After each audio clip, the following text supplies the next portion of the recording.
rare and balanced view on politics in today's world. Based on facts, born of rationality, common sense, and logic, providing context on today's events. This is American Perspective with Rick Thomas. Hello, everyone, and welcome to American Perspective.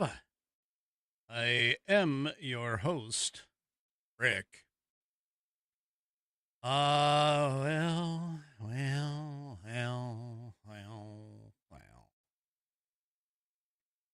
Oh, what a day. What a week. You know, I listened to a couple of the people on the Senate floor, and in fact, they're, let's see, what are they doing right now? Click the live. They're doing a quorum call on the Veterans Accessibility Advisory Committee bill. There's something going on with that. So they were doing debates earlier, debates back and forth about, the, what do you call it? The SAVE Act and the or funding DHS and all these other things. And man, I got to tell you, there's some delusional people there's some delusional people in the frickin' Senate about what's going on all over the place. Anyway, what a mess. What a mess. We got some questionable intelligence there. Let's just put it that way. So, all right. Well, let's go ahead and get some things kicked off tonight. I believe it's Nana. Is it Nana? Nana's pledge for tonight? I don't know. You know what? I'm not going to bother announcing. It's just, let's just see who happens to be up for the pledge. So if you are of mine, please stand. Remove your hat if you're wearing one like me. Place your hand over your heart and follow along with, let's see. Whoever this is, wink, wink, up for the Pledge of Allegiance. I pledge allegiance to the flag of the United States of America and to the republic for which it stands, one nation, under God, indivisible, with liberty and justice for all.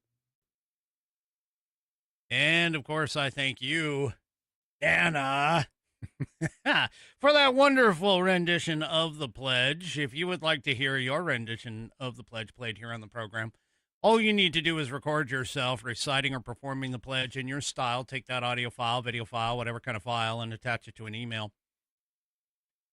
Send it off to fans, F-A-N-S, at AmericanPerspective.online. That's fans, F-A-N-S, at AmericanPerspective.online. And I will get you into the rotation. I have 22 of these things now. We heard the new one on Monday. That was Jarhead's, his submission. Now he goes to be 21 in the order because Mrs. Whiskey always brings up the caboose. So Jarhead's ends up in 21 in the order, but we have 22 in total. So if you would, I would appreciate. I'd like to get 26 by the end of 2026. So that means I need 4 more. And once you do so, if the file is too big to send, just look into something like Box or Dropbox or, something along those lines to be able to get it into, there we go, get it into into me. And you can generate a link and send it off via the link, and then I'll download it and do whatever. Or if you use your phone, you can use the share option, the SHARE option. and send it to fans at americanperspective.online, and that should get you to me. That should get the file to me. Anyway. All right. So, let's see. Today's Wednesday, right? Let's see. There's something going on Wednesday. I don't remember what it is. Can somebody help me out? I think I don't remember. What am I kidding? Yes, I do. Down to business.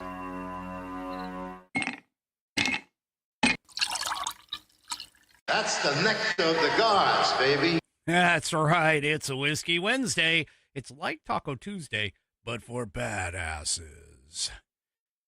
Oh, I'm in a little bit of a feisty mood, I guess. I've got a new one for you tonight, one that I haven't drank in a while. Actually, I don't think I've ever drank this ever. Mrs. Whiskey found it. It is a Kentucky bourbon. There it is.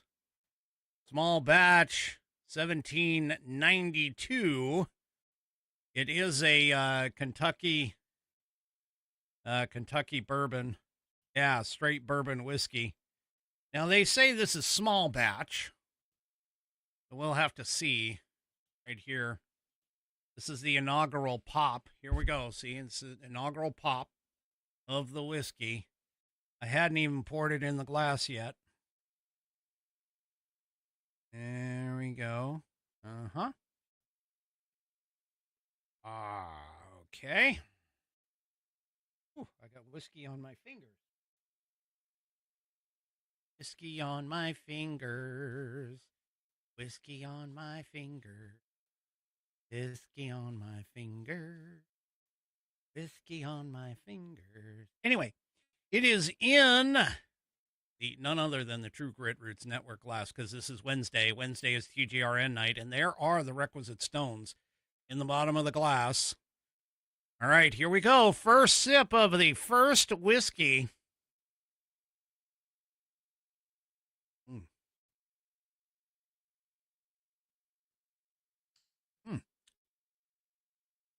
Oh my, that is good.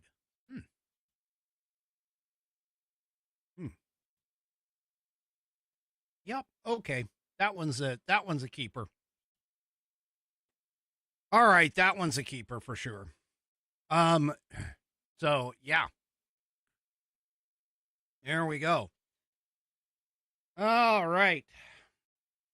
So, Whiskey Wednesday, 1792. That's the bottle right there. There it is. You guys can see the reflection of my screens there in it. Anyway. That is pretty smooth, actually. That is quite good. All right. Bam actually is asking about the logo that's right here in the corner. I got my hand down here in the corner. Yeah. That is a newer edition. I've had it for, I don't know, maybe last week. I put it up there. So anyway. No, yeah, it wasn't there before. All right, let's go ahead and get to tonight's headline sponsor, because it is Wednesday. It is TGRN. Uh-oh. Boop. Told you. TGRN. There we go. You got a quick look at the Senate there for a second. TGRN, that stands for True Grit Roots Network. TGRN.net is our home on the web. And if you go there right now, you can listen live right through your browser to one of our signature channels. We have two. It's Walter Trout Blues Rock Radio or Dallas Moore Outlaw Radio. And all you have to do is go to the front page. You just open up tgrn.net and you go to the front page, and there's the two widgets right there. You just click the play buttons on the bottom of those black windows. And you can go ahead and listen to one or both. Well, I wouldn't suggest listening to them at the same time. Yeah, that becomes a bit of a problem. Anyway, if you don't want to do that, you could, and this one actually is our, our approved method. Is download the apps. We have two of them. You want to go off to the App Store or the Google Play Store and look up either Walter Trout Blues Rock Radio or Dallas Moore Outlaw Radio, either one. Either one. And if you want to hear George Thorogood, man, check out Dallas Moore Outlaw Radio. Actually, I think they play it on both. I think George Thorogood is on both Dallas Moore as well as Walter Trout. But anyway, go and download our apps and take us with you on the road, wherever you are. Because if you can get cellular service, generally speaking, cellular internet service, generally speaking, you can get us. We don't take up that much bandwidth. I'm just saying. So anyway, go ahead and grab our apps and go down and get either Dallas Moore Outlaw Radio or Walter Trout Blues Rock Radio and jam to us as you head on down the road. And of course, if you desire, because some people like swag. They really do. Some people like swag. They like to get and show off their appreciation for all of their the things that they follow. There's a lot of Americana stuff that I see. There's a lot of people who do, all kinds of stuff. Well, we have our shop. TGRN has their shop too. You can grab it.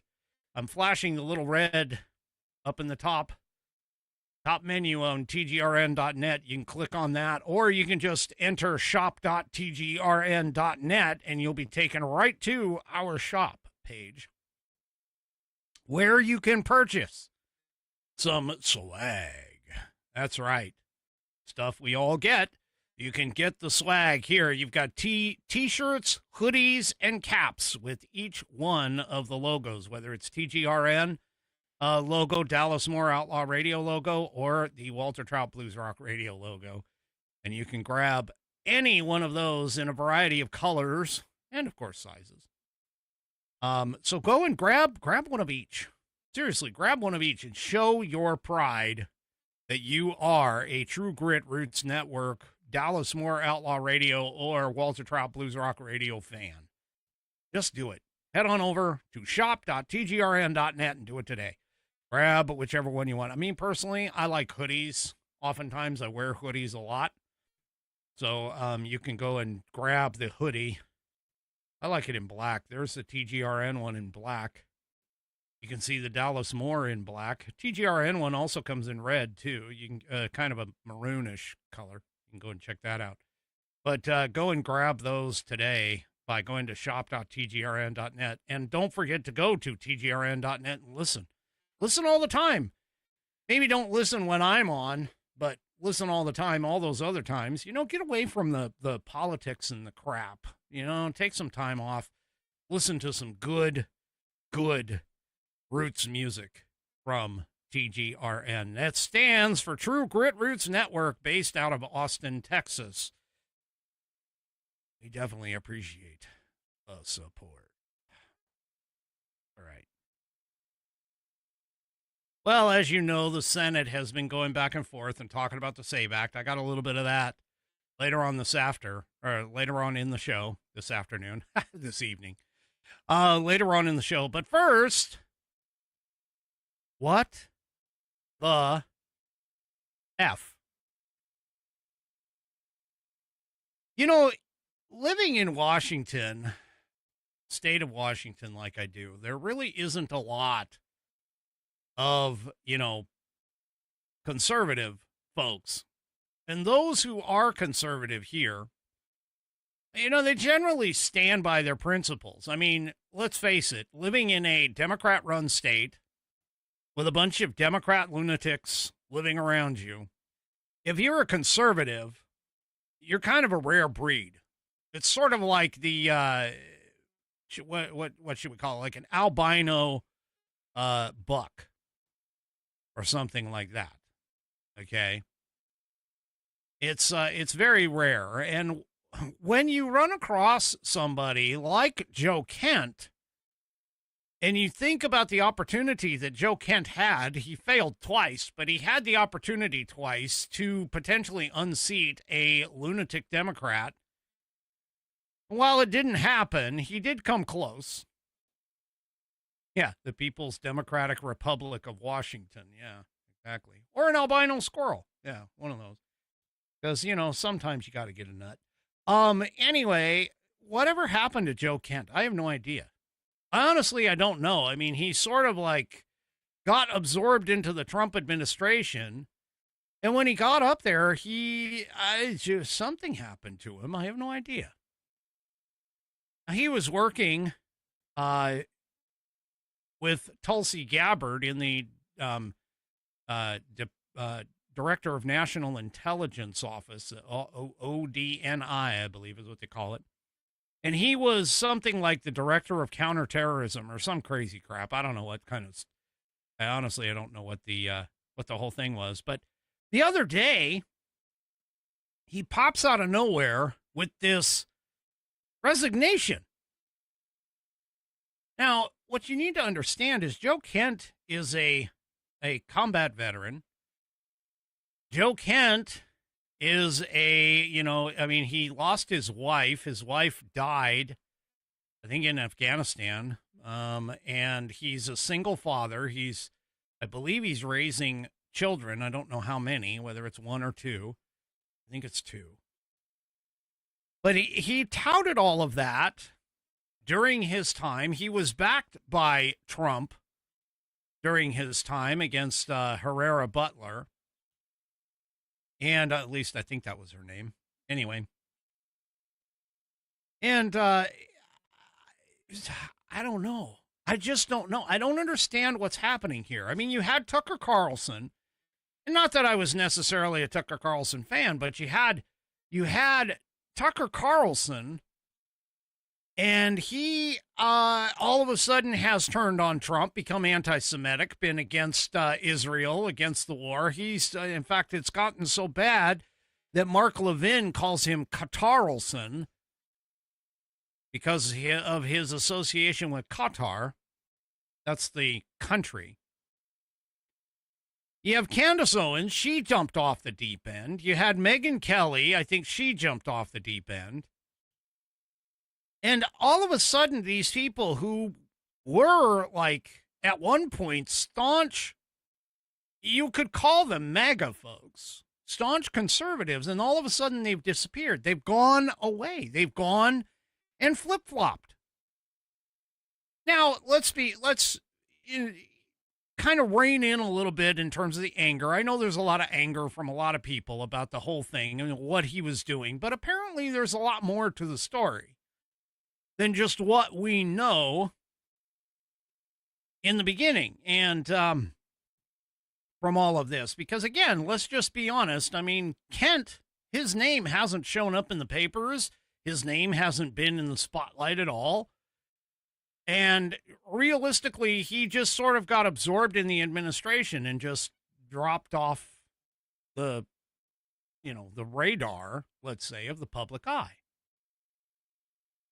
Now, whether or not he feels like that was an affront to him or not, I have no idea.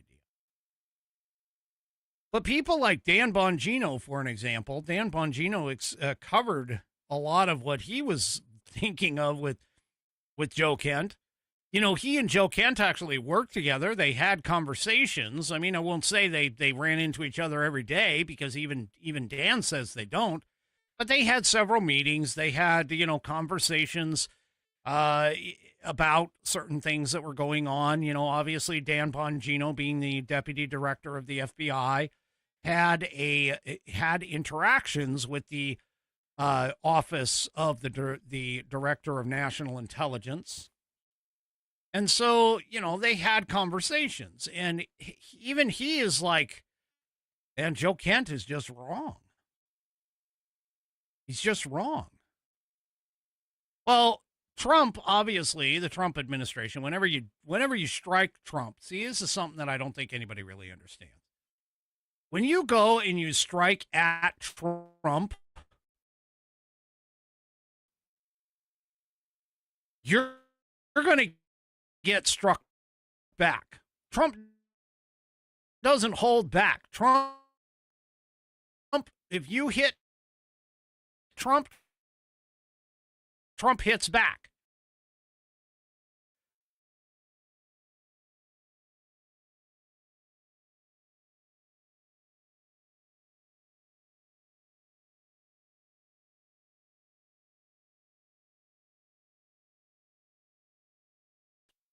for hopefully just a second.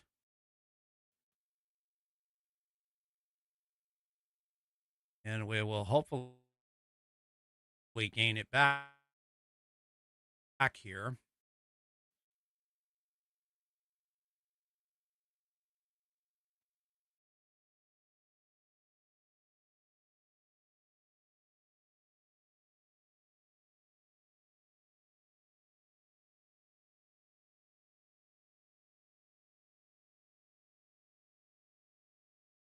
So let's see. Yep, here we go. We've got it back. Yep. Are we back yet? I think so. All right.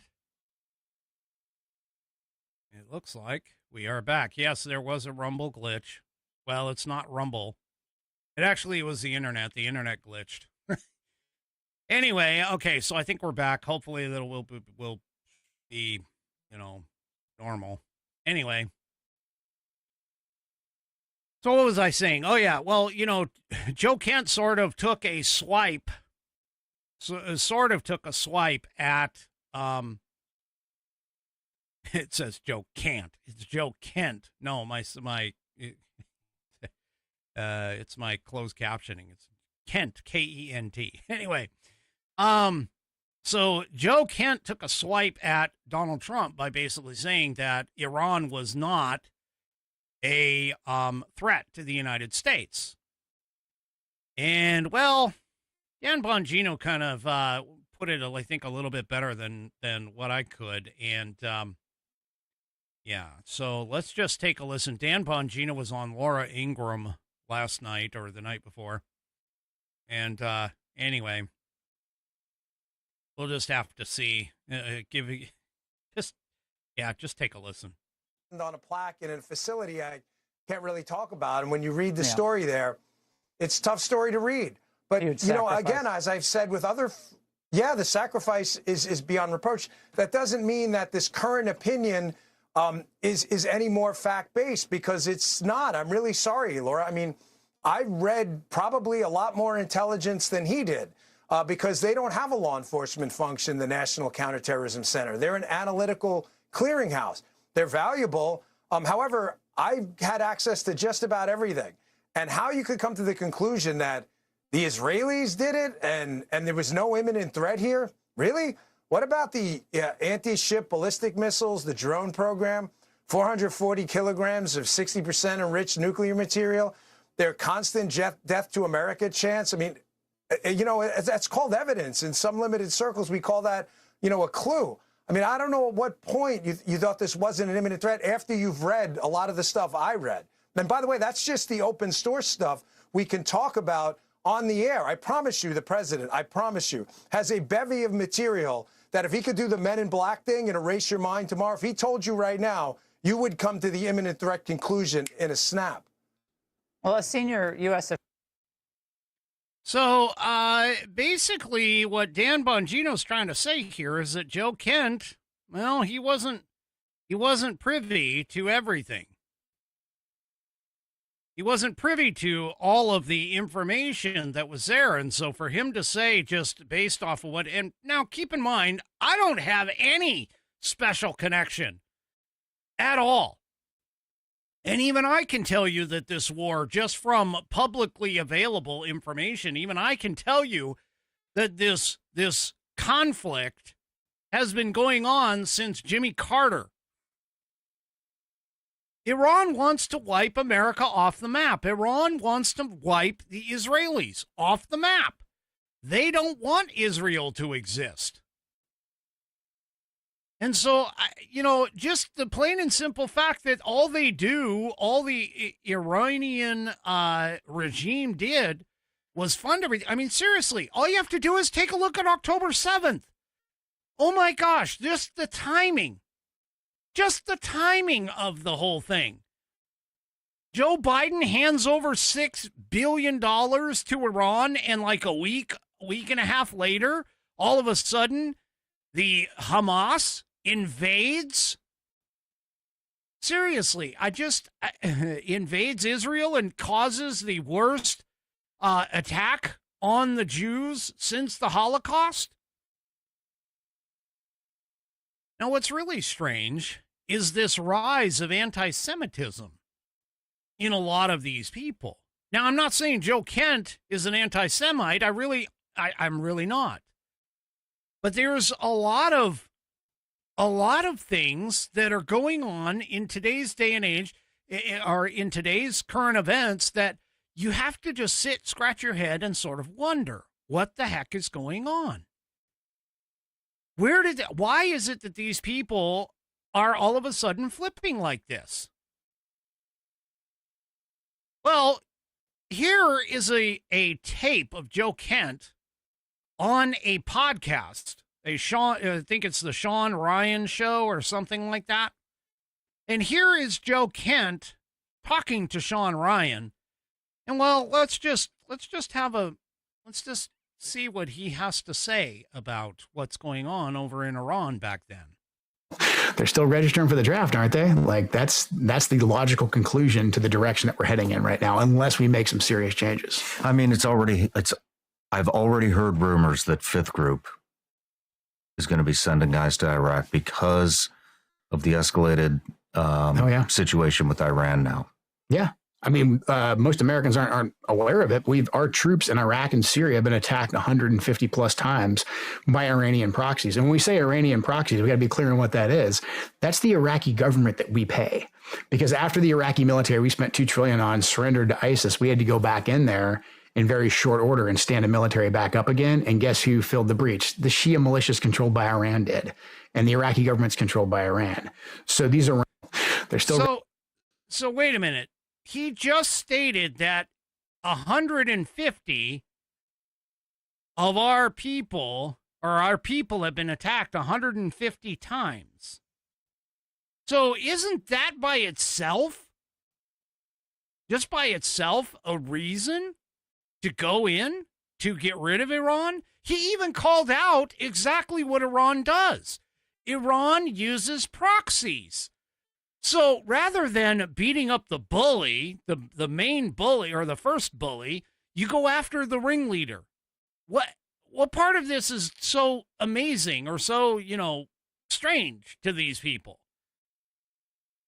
I just don't understand this. Why all of a sudden did he change?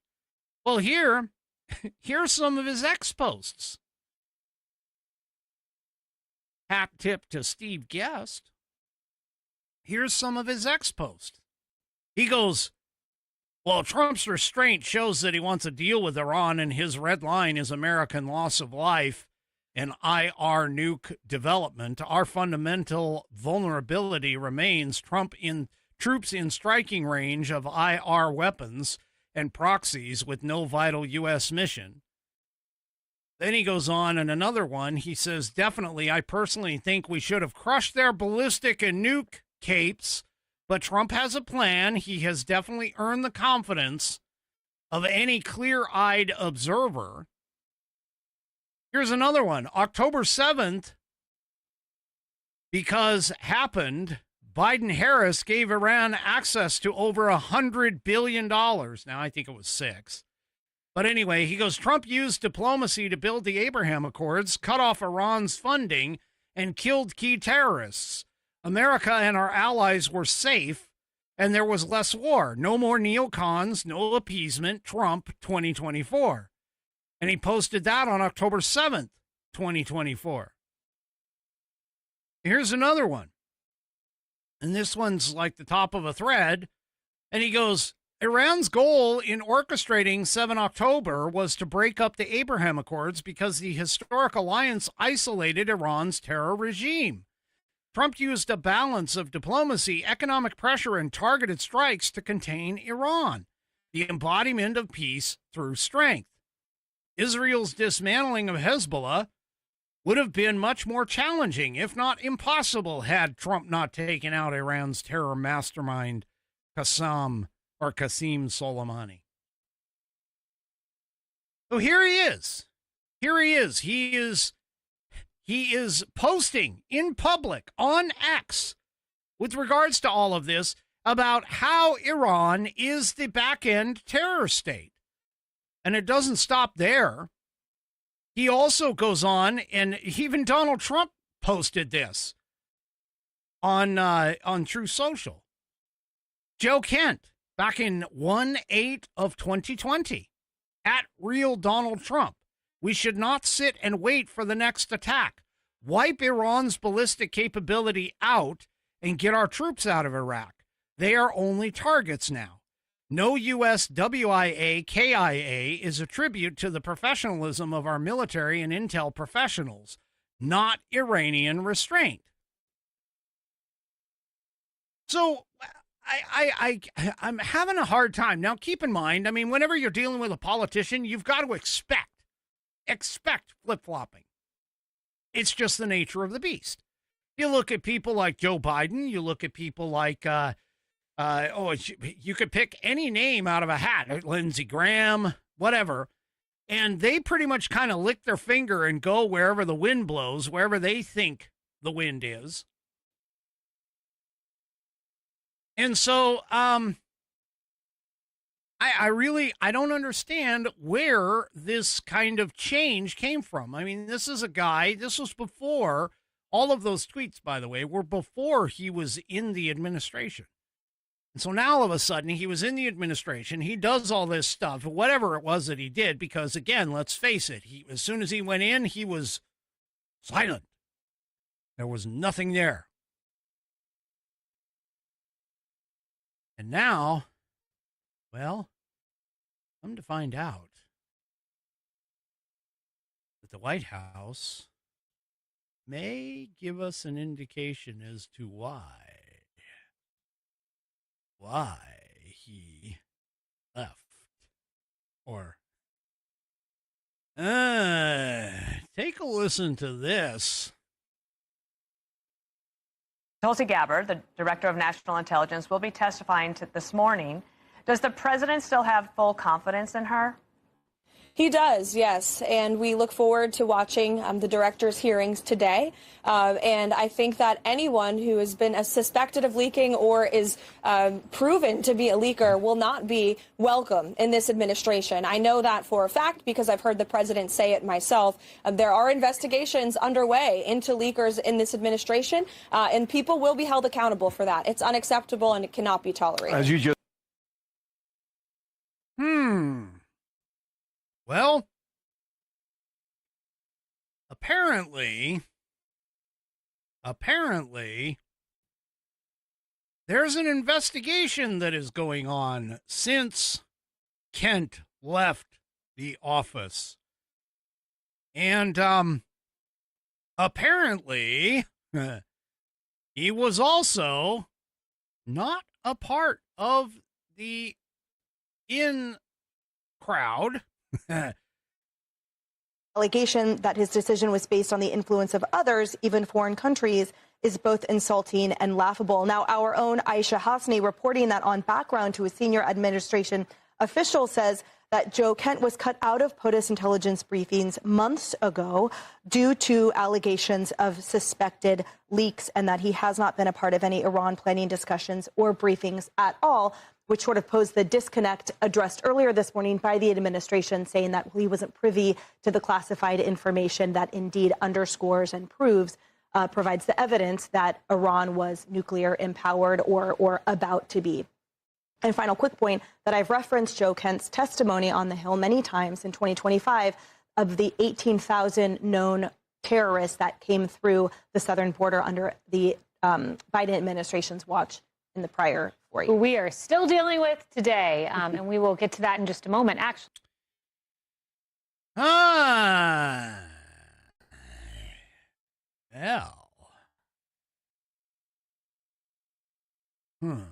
That's kind of interesting. It's possible that Joe Kent might have been leaking. That he might have been leaking. Now, this is very interesting. Well, okay, so if Kent was leaking stuff, what does that mean potentially for, Tulsi Gabbard, as an example? Apparently, in an interview this morning, Carolyn Levitt had something to say about that particular possibility, at least for the moment. Tulsi Gabbard's job in jeopardy right now, given the Joe Penn stuff? Not to my knowledge. I haven't heard the president say that, nor have I heard him say that. So obviously that's a question for him, but I haven't heard him say that at all. And can you give us an update? So apparently, at least for now, Tulsi Gabbard is safe. As far as that goes. Now, one of the things that was interesting about this is the fact that Joe Kent, within, 24 hours of issuing this resignation letter very publicly on X, he apparently went to Tucker Carlson and had a sit-down interview with Tucker Carlson and a sit-down interview, apparently, I've heard, with Candace Owens. Now, I haven't heard or seen either one of those interviews. Because let's be honest, I don't really care for either one of those two people. But this plain and simple fact is that, well, if this guy was a leaker, remember that story that I told you about a while ago? That story that I told you about where where Tucker Carlson may have been connected or may have been leaking information, quote unquote, to Iran. I wonder where Tucker Carlson got that information from.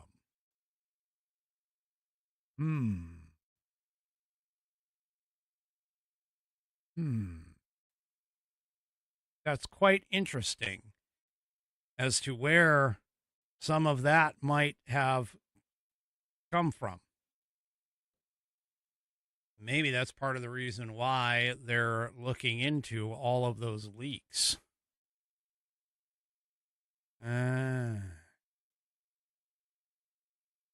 That's quite interesting, to say the least. Quite interesting.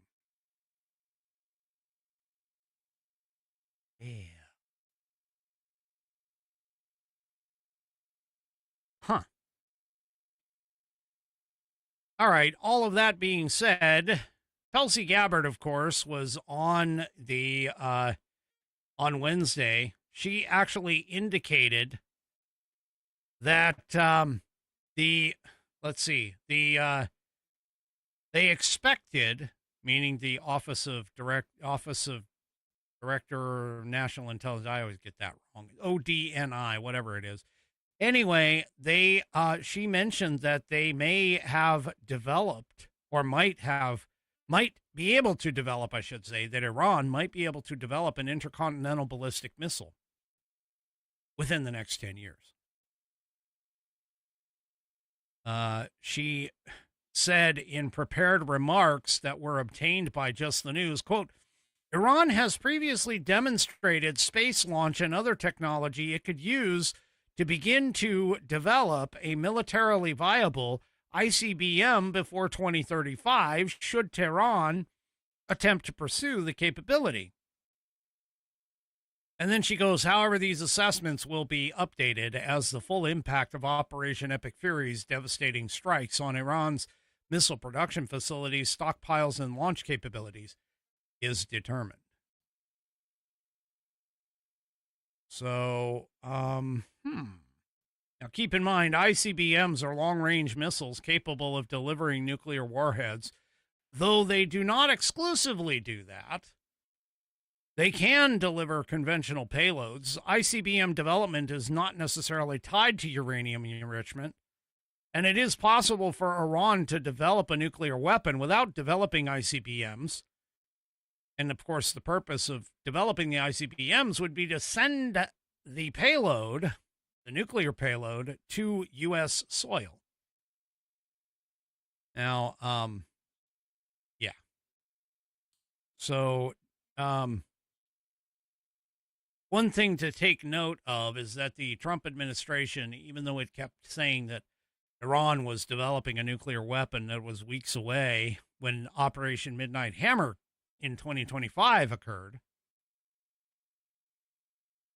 it has focused primarily on any kind of ballistic missile threats during this Operation Epic Fury. Yeah. So, quite interesting, to say the least, about all of this. I don't know. We're going to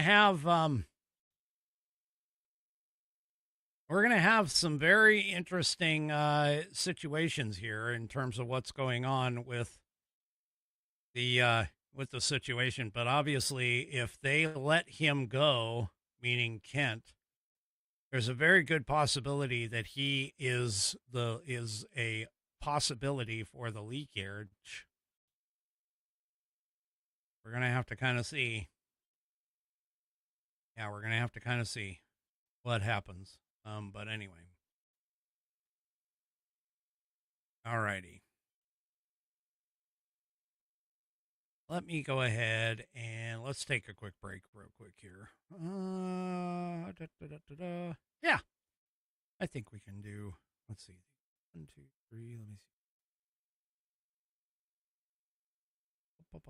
Nope. All right. So for those of you that don't know, I did sign up. I signed this channel up for Rumble Wallet. For those of you that don't know what Rumble Wallet is, and provided it can do this. Try that again. All right, there we go.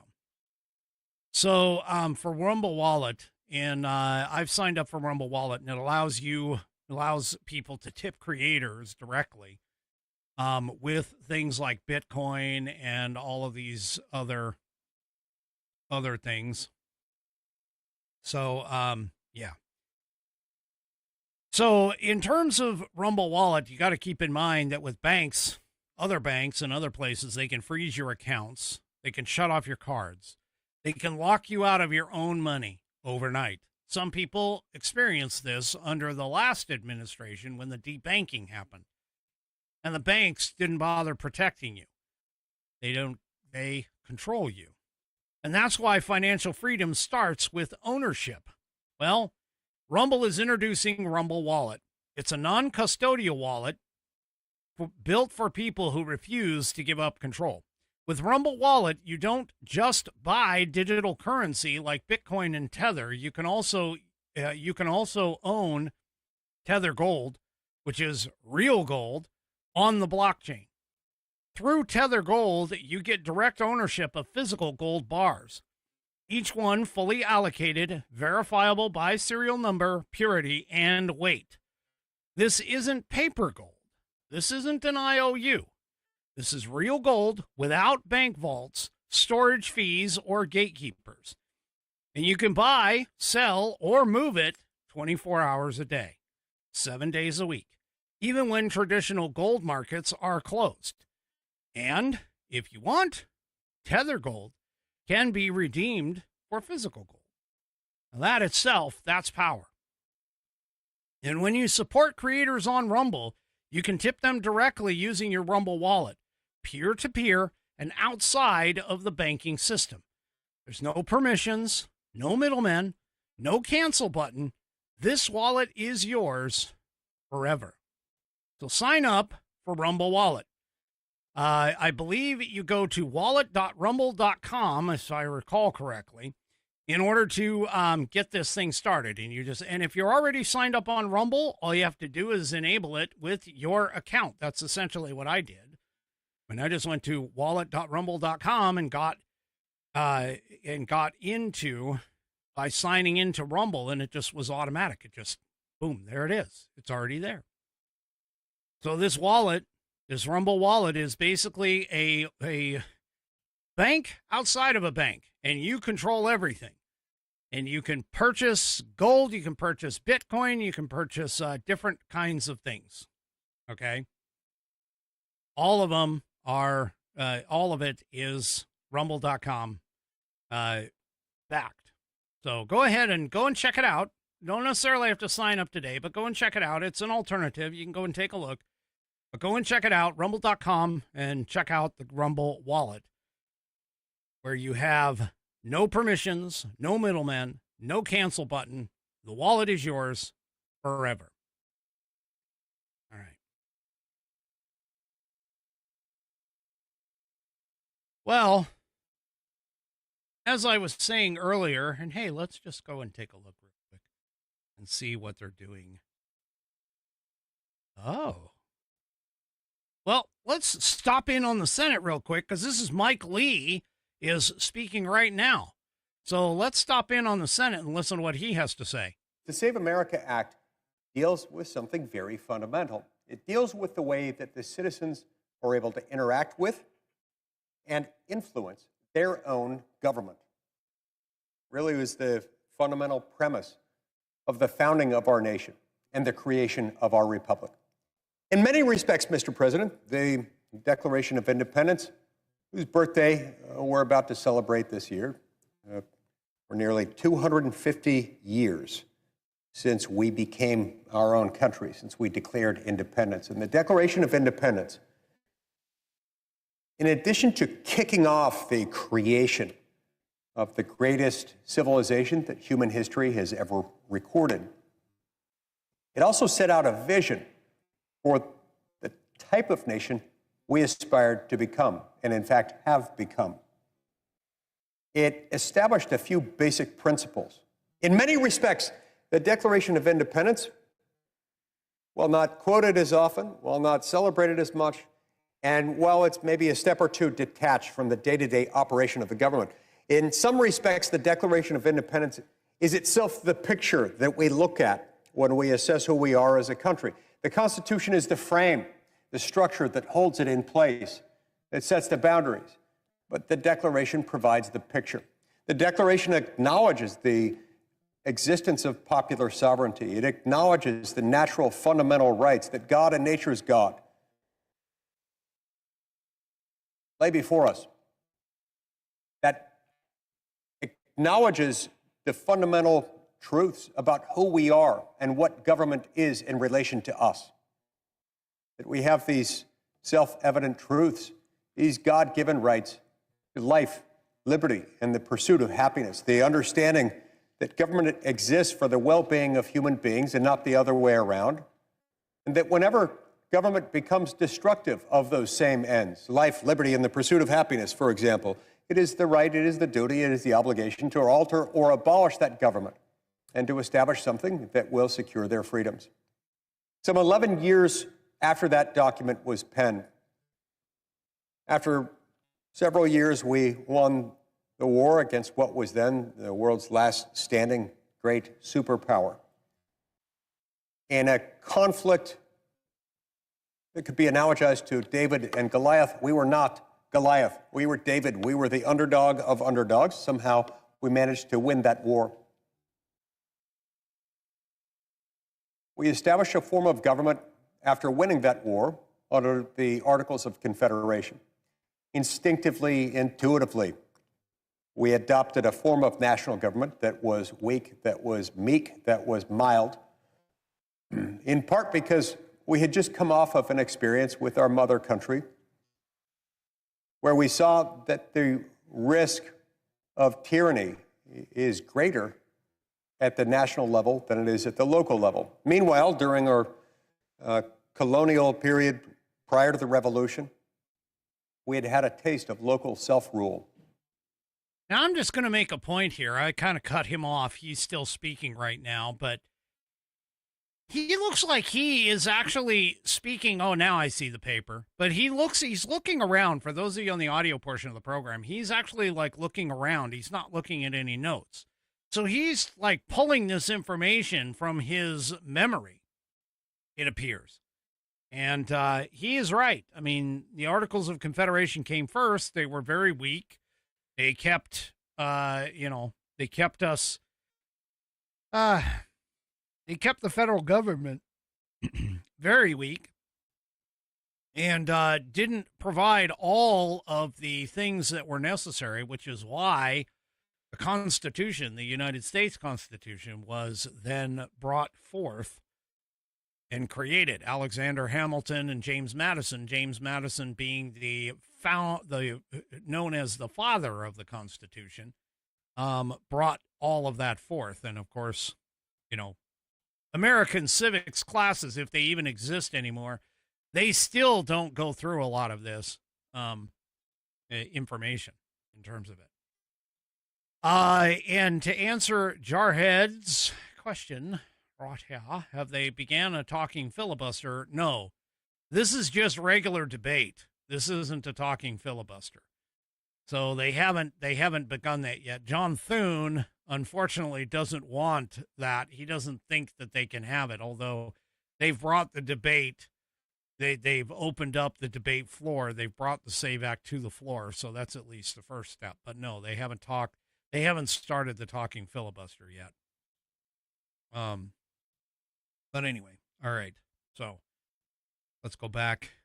Earlier today, though, speaking of people talking, earlier today, one of my brilliant, and I'm being facetious by saying that, one of my brilliant senators, she is a complete, utter moron.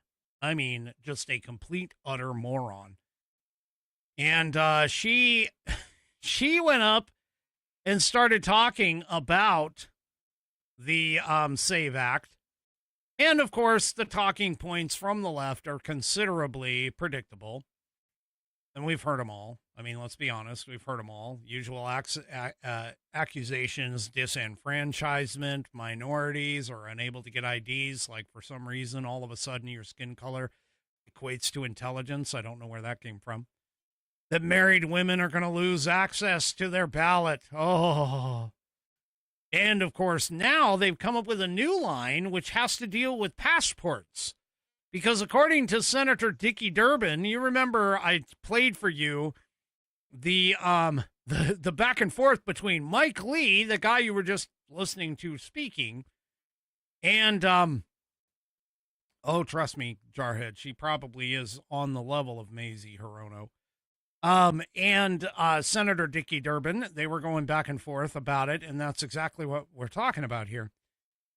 But Senator Patty Murray, she goes on to the floor, and she says, well, she says something that, again, I don't understand, other than name recognition, how the hell she got elected back in there. By the way, if anybody has ever wondered who Patty Murray is, she's the one that runs around in sneakers. She'll be wearing dress clothes and then sneakers. I don't know. She has some sort of a foot thing, I guess, that she can't wear like regular high heels or regular flats. But anyway, she apparently took to the floor, and here's what she said. She goes, just consider all of the people who will face new challenges just to vote for no good reason. If you're a student who just moved to start college, Republicans will make it harder for you to vote because if this bill passes, you will need to show a photo ID and proof of citizenship in every single state, but a student ID won't count. Many tribal IDs also won't be enough under the new Republican restrictions. Now think about this for a second. Can you go and purchase a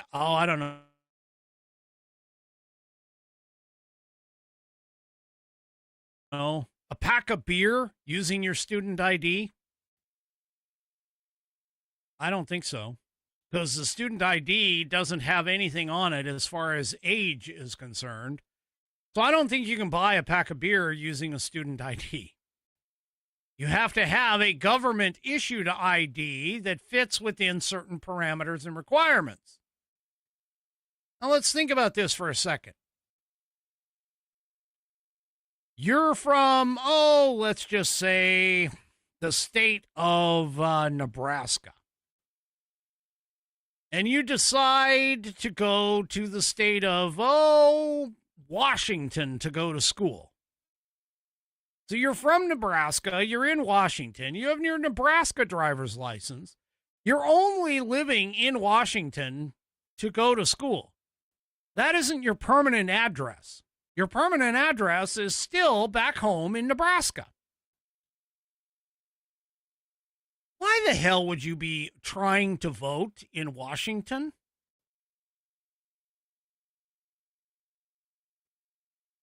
Even in the military, folks, when I went off to the military and I was stationed in Texas at what is, I think it went back to its name, Fort Hood, Texas. When you go back, when I was in Fort Hood, Texas, I was still voting in Oregon because that was my home of record. Where do these people get off? They're like, oh my gosh, if you head off to college, you can't vote in that state. Well, no kidding. No kidding, you dumbasses. Of course you're not going to be voting in that state. You don't live there. Your permanent residence is still with your parents back in frickin' wherever. Bumfuck Egypt, for all I know. Anyway, sorry, language. Her greatest concern, she gets up there to talk about this, and her greatest concern is that students won't be able to vote using their college IDs.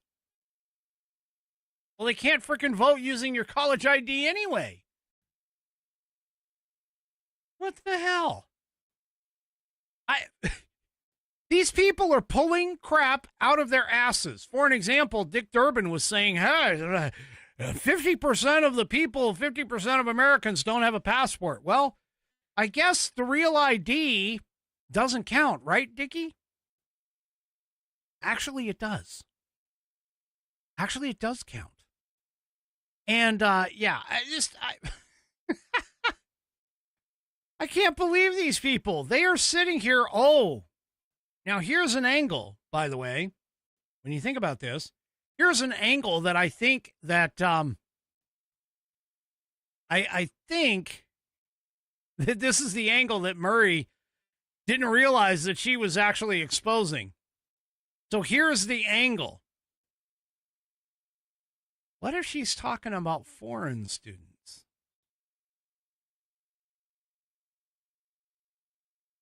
What if she's talking about those foreign students who come here on a student visa and are at these colleges? They get their student identification.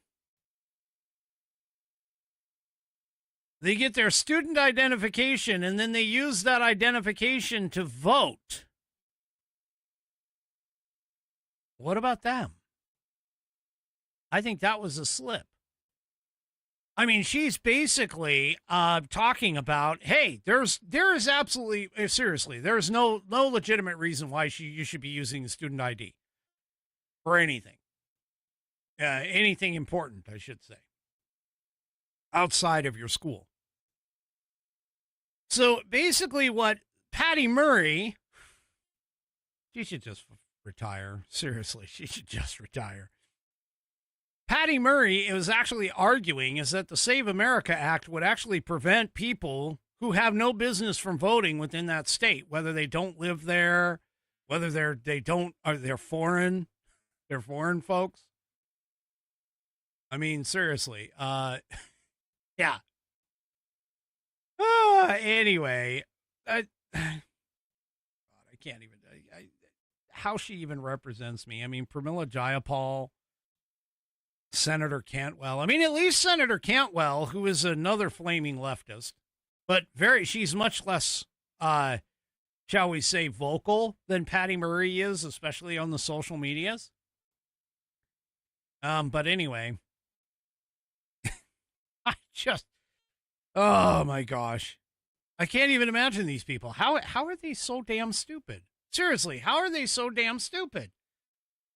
See, Democrats aren't worried that eligible citizens are going to be turned away. They're worried about the illegitimate voters that are coming in that are going to be turned away because of the fact that we actually have closed that door with the SAVE Act. So, yeah. And I got to be honest with you. This whole thing over the SAVE Act, this is just really incredibly stupid. Again, 71% of Democrats, people in their own frickin' party, people in the Democrats' own party, they're Democrats. They agree with it. So, yeah. Yeah. Anyway. Well, Jessica Tarlov, I got to tell you, she is like the dumbest on the five. And Greg Gutfeld, he's becoming another favorite, kind of like Scott Jennings is. Although I like Scott Jennings more than I do Greg Gutfeld. But Greg Gutfeld does occasionally have some zingers. And I think this one is going to be one. Let's go ahead and take a listen to this. Act actually says and what it would require and who it would disenfranchise. Young people, old people, married people. It's not disenfranchising anybody. Really, if you cannot get yourself registered to vote because you don't have a passport, give everyone $165. Go door to door. You get $165. You get $165. Or if you change your name, you were in the adoption system. There's you the were in Democrat. foster care. It was guys. Funny. All right. If your 45, 47 joke was funny, that was hilarious. That was legitimately very funny. Anyway. We're all just too incapable of proving our citizenship. I can't wait till something like this actually happens and then people who struggle. I actually do know people. Do you know somebody who doesn't have an ID? Tell me about it. Well, I'm talking you guys about have a birth never certificate produced or a passport. what you spent years Also, talking about a person who could not get an ID. There is and no I've never fraud. met one. Yeah, and I would imagine I've never met one. How many people in your life? Why should I believe this now? But how many people in your life don't have a passport? In my life, as an upper middle class in your person, life, right? That's what I'm saying. very- It's I don't even know. Joey grew up in a situation where he is saying that even if you don't know everybody everybody in your world doesn't have a passport, you can still figure out a way to get an ID. Yes. How can you figure out? How can you figure it out? This world is so difficult. All right, guys. Again, door to door. They did it in South Greg is Carolina. giving you all the money. Voting went up in South Carolina. Not for They birth helped certificate. everybody. I've got 4 IDs and only 2 of them are fake. All right, guys.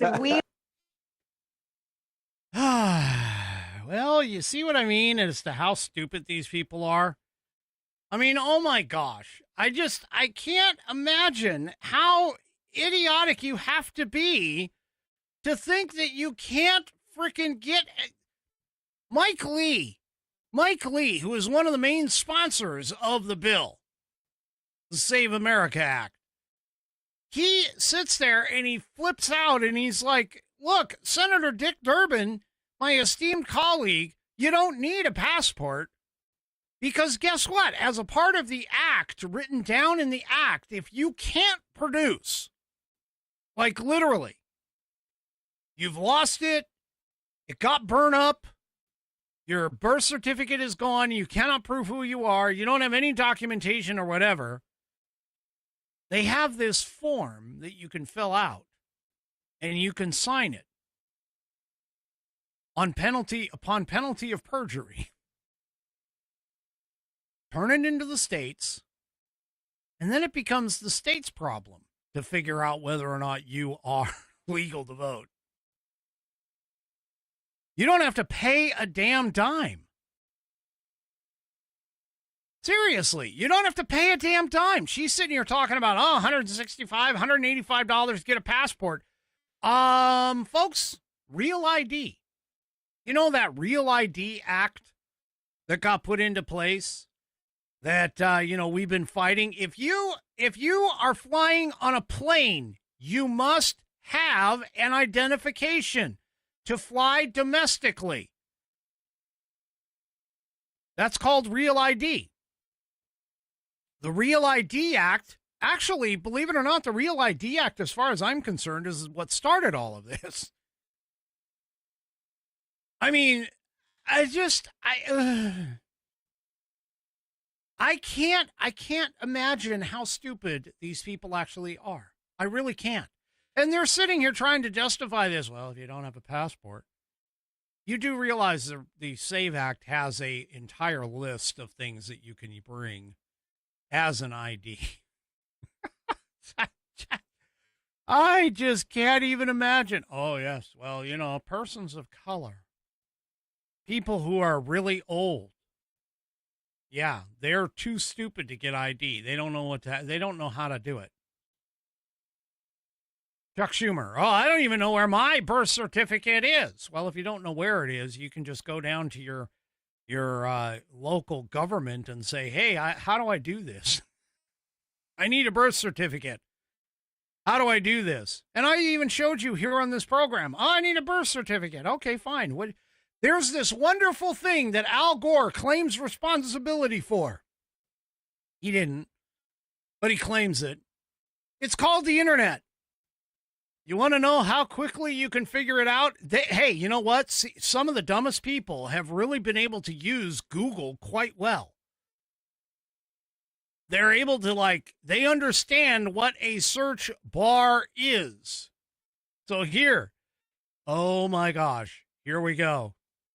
Here, I can't even believe that I'm doing this. I'm typing in on the top search bar. I know it's cut off, but I'm typing in on my top search bar here in my browser. How to get a copy of my birth certificate. Oh. Whoops. Might help if I actually could spell certificate. Okay. Oops. How to get a copy of my birth certificate? Let me see what Brave says. Oh, take a look at this right over here. Birth records search. Find your birth records. There's the first one. Here's how you can find it. How to get a birth certificate and records online. Wow.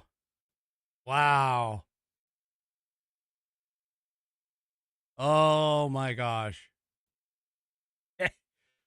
That's difficult. Oh, and wait a minute. Let me go back to the search results because I'm sure there's something else here. Hey, VitaCheck or is it Vital Check. This is the one that I showed you. Vital Check. Vital Records. The easy way. Order your birth, death, marriage, and divorce certificates from the comfort of home. I don't even have to get up. I don't even have to get up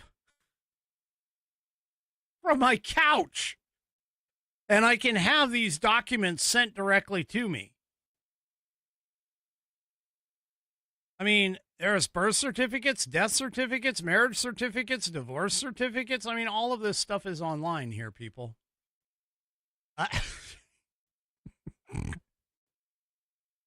Oh, and by the way, the only time that you have to actually show your birth certificate, just as a case in point, is when you register to vote. Pretty much everybody that's already registered to vote, okay?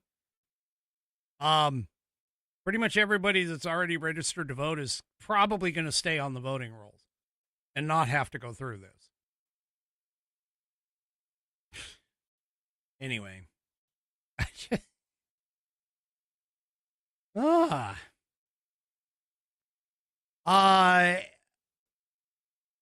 I would say Palms. I would guess that Palms asks, what if you're a U.S. citizen and your birth certificate is from Germany? My guess is that you would probably be able to contact the U.S. consulate to gain information to start to get, or the State Department to gain information to start that. And Nana actually already pointed this out. She goes, you contact the U.S. consulate of the country that you were born in. But I'm sure that the U.S. has some record for you. I'm fairly certain. But anyway, I mean, seriously, I just, Oh, and here's some pricing. They were talking about how much it's going to be. Let's see. What kind of certificate do you need? I need a birth certificate. What's the state? Let me just point out. Oh, we'll just go say the state of Washington, just as an example. Get an estimate of how much this is going to cost me. Oh, wow. $20 to $30. $20 to $31.50 to get it through VitaCheck or Vital Check. I don't I just don't understand. How is this? I mean, we live in a digital age. My God, people, how can you not freaking figure out? This is not that hard, and you can probably figure it out on your phone. Everybody's got a phone. Even the stupid people got phones, right? Hell, every Democrat's got a phone. I know that much. So, yeah. Yeah. So, yeah. This is Mike Lee. He's already debunked this nonsense. This is the statement. He goes, when all else fails, you don't have documentation establishing the information on your birth certificate or what would be in a passport or otherwise, the bill contains a provision requiring each state to allow an alternative mechanism by which someone can, by attestation, issue a sworn statement establishing the critical facts underlying their citizenship. Zero cost to voters, no legitimate voter left behind. We took great pains to go out of our way to make sure that no American would be left in the dark. This will not cost them a dime, and no one will be excluded if they can't find their documentation.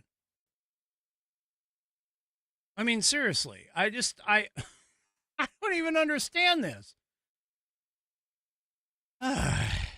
Anyway. Yeah.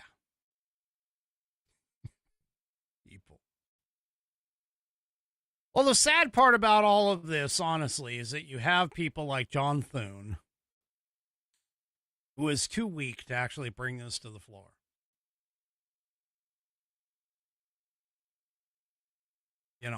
And he brought it to the floor. He doesn't want to break the filibuster. He doesn't want to do the talking filibuster. But he did say on Tuesday that Republicans are going to criticize Democrats in the upcoming midterm elections for not backing the Save America Act. And it's going to be a popular way to protect against election fraud. Well, it is. Thune told Fox News' Brett Baer on Tuesday, I think that's a fairly simple position and one the Democrats ought to eventually get on board with. But if we don't, it's an issue that we will be able to use, I think, in the fall elections. Well, of course they will. And whether or not they use it effectively is a good question. But you have people like Patty Murray who are standing up and talking about, well, you can't use your student ID anymore. Well, okay, I want to point something out. There actually is right now, there is no requirement, zero requirement in the state of Washington to produce an ID anywhere. Anywhere. Because when you go to the DMV, you do a little checkbox, thanks to the 1993 motor voter law. Now, granted, you have to produce, because of the real ID and stuff, you do have to produce identification in order to get your driver's license. But you don't have to produce things like a birth certificate unless you get the enhanced driver's license in Washington, which is exactly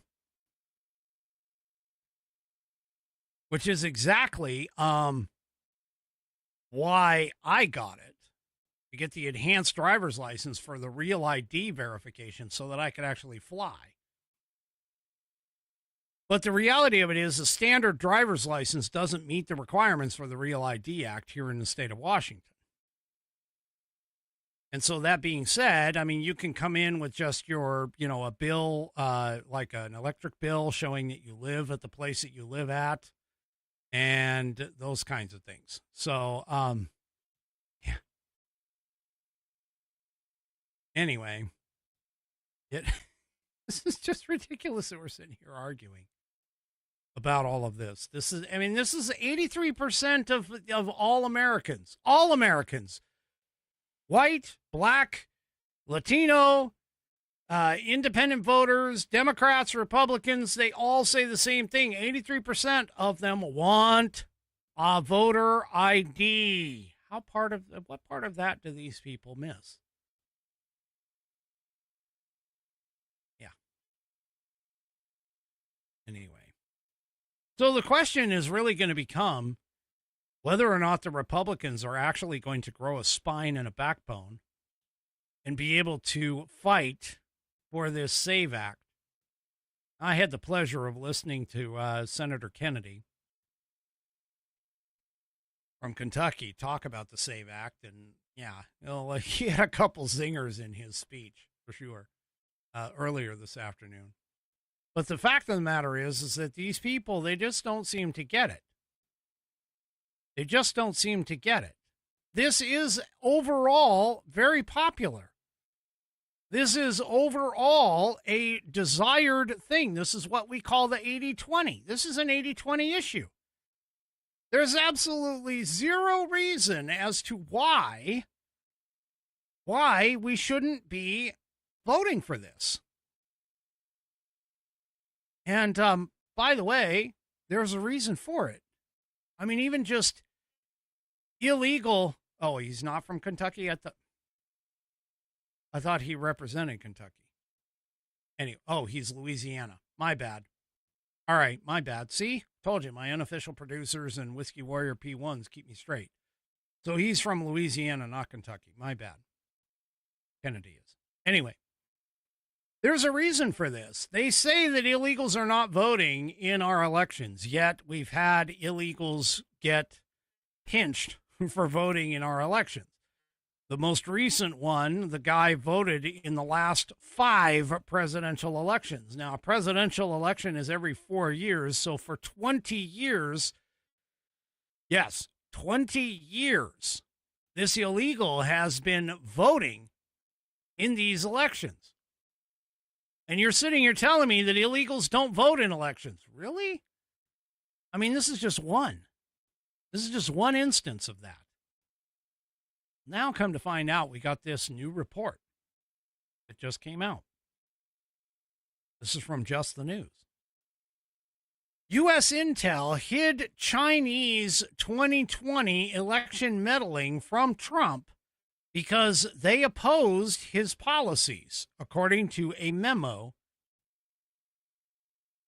that has been exposed. Dr. Barry Zulaf, Z-U-L-U-A-F, who is a member of the Senior National Intelligence Service, reported that others in the intelligence community said, I don't want my intelligence going to the White House where it will be used by that vulgarian in the Oval Office to support policies against China, with which I personally disagree. Folks, this is exactly the problem. So analysts inside the U.S. intelligence community, according to Just the News, sought to conceal evidence of Chinese influence efforts from President Trump during 2020's election, with analysts saying that they didn't want their intel used by him to pursue policies toward China that they personally disagreed with. Revelation was found in a January 2021 report written by and never before reported upon, with comments by analytic ombudsman Barry Zulaf, who conducted a review of the spy community's handling of Russian versus Chinese meddling efforts in the 2020 election. Among his conclusions was that intelligence analysts downplayed China's actions because they had disdain for Trump and did not want to support the policies and priorities of the Trump administration toward China. Hello? China is an enemy, and we need to treat him as such. Oh my gosh. Anyway, Just the News reported this week that U.S. Intelligence Community has known since early 2020 that Beijing gained access to American voter registration data and used that information to conduct opinion analysis related to the presidential election between Trump and then former Vice President Joe Biden. This is not the only piece of evidence pointing to Chinese government election interference in 2020.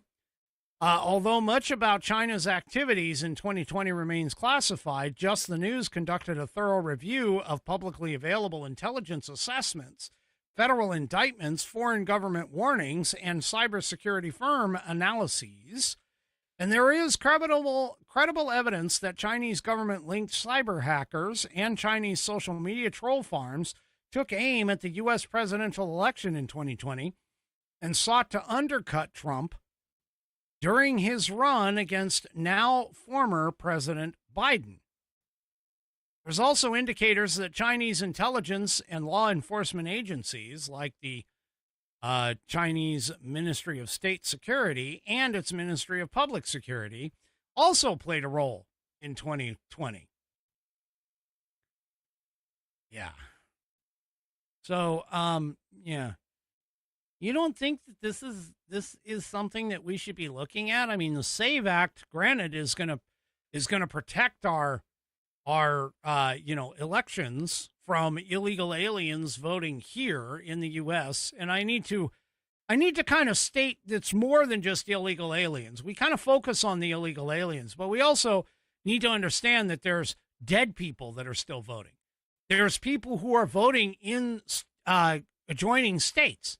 For an example, if I were to move from my home state of Washington and go to, say, Florida, for an example, and I vote in Florida, but I also get my ballot because my mail gets forwarded to me in Florida. My mail from Washington gets forwarded to me in Florida. All of a sudden, I might have a Washington ballot that shows up. So I may illegally vote in two separate states, even though I no longer live in the first state anymore. There's been a lot of that going on. And so to get back to the plain and simple, to get rid of all mail-in balloting and get to paper balloting and showing ID where you have to show up to vote. Now, keep in mind, this doesn't exclude people who are in the military or are sick and can gain absentee ballots. But again, folks, I mean, securing our elections, that is the one thing, the one simple thing that is 100%, clearly 100% held for citizens, for American citizens. So there you go. Anyway, I can't understand it. Really don't. I really don't understand where these people are coming from. Well, let's see. I got a few minutes. Let me go ahead and tell you real quick about this wonderful elixir that I drink every morning. By the way, did everybody have a good St. Patrick's Day yesterday? This morning, maybe you had to have an extra cup of coffee because of all that green beer that you drank. And if you still haven't tried 1775 coffee, now is your shot. The 1775 starter kit is available. There's only a small number of units, though. So in each unit, you're getting the bold dark roast that hits hard, the smooth medium roast, as well as the Vitality mushroom coffee for clean energy and laser focus with no crash. All are single origin, small batch, toxin free, and mold free. Plus, you're also getting a gold spoon clip because freedom isn't scooped with plastic. You'll also be receiving a frother that is strong enough to stir up not only your coffee, but also your mother-in-law's opinions. Let's face it, not very hard to get her going. And a black 1775 tumbler. It's $170 worth of coffee and gear for yours for just $99. This is for the ones who've been watching 1775 blow up on Rumble and wondering if it's actually worth it. Spoiler alert, it is. Go to 1775coffee.com. That's the numbers 1775, the word coffee altogether, all one word. 1775coffee.com/studio, STUDIO, and grab your starter kit before they are gone. Bold beans, clean fuel, and morning routine that stands for something, just like Rumble does. That's 1775coffee.com/studio, and grab your starter kit today.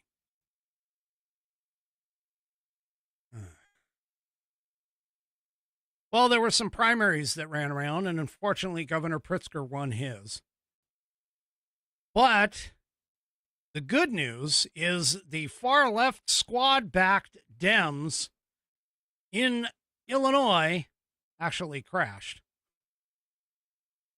So apparently in Illinois, being endorsed by Bernie Sanders, Ro Khanna, Justice Dems, and Sunrise Vermont was the kiss of death to these people. Democratic voters rejected all of their extreme anti-Israel candidates, instead choosing what are considered mainstream candidates. So, yeah.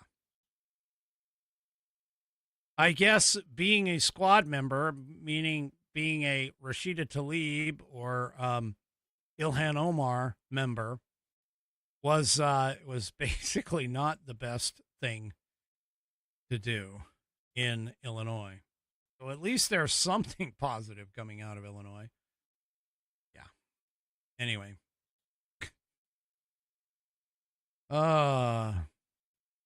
They all crashed and burned over there, so that's good. Yeah, we'll have to see what happens in the general election, but yeah, at least some of the more extreme far left folks got kicked out in Illinois. But yeah. Anyway, in the Senate primary in Illinois, Lieutenant Governor Juliana Stratton prevailed over Representative Raja Krishnamurthy. Wow, I can't even pronounce that. Anyway, Stratton has pushed to abolish ICE and vowed to challenge Senate Minority Leader Chucky Boy Schumer's leadership status, and she was backed by Governor Pritzker, and so we'll just have to see how you go with that. By the way, Pritzker is also still entertaining the idea of a 2028 presidential run, even though he's been able to get in as the primary candidate for governor again in Illinois. All right, last check-in on the United States Senate. Let's see, Mike Lee was up before. Oh, he's still there. Let's take a quick listen to what Mike is continuing to talk about here. Restricted by requiring documentation. Now, this is an interesting argument. There are lots of constitutional protections that we have. Yes, we have multiple constitutional protections that deal in one way or another with the right to vote. Voting is important. The Constitution not only protects that, but it's built around your right to vote. That doesn't mean, it can't mean, has never meant, and will never mean that the government can't take steps to make sure that people are voting lawfully and that they're entitled to vote. To suggest otherwise would make a mockery of all elections. The fact is that we've done everything we can to make this bill comply with our mantra. Let's make it easy to vote and hard to cheat. There you go. All right. Well, that is it for me for this evening. Do me a favor, if you haven't already, head on over to rumble.com